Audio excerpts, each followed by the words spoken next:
দীর্ঘদিন ধরে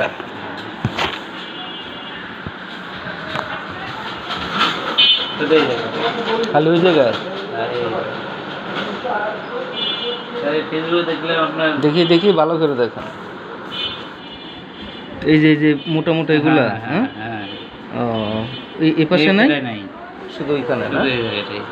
ও কতদিন এটা? আপনার 1 বছর ধরে দাঁড়ায় কাজ করে, তো দেখা যাচ্ছে 12 ঘন্টা 15 ঘন্টা দাঁড়ায় থাকা হয়।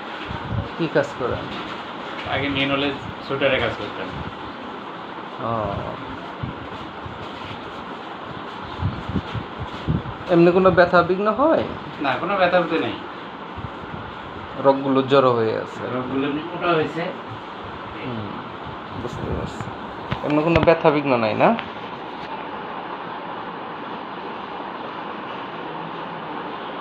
টোটালি কয় মাস হবো এই অবস্থা হয়েছে? 1 বছর 1 বছর হয়ে গেছে।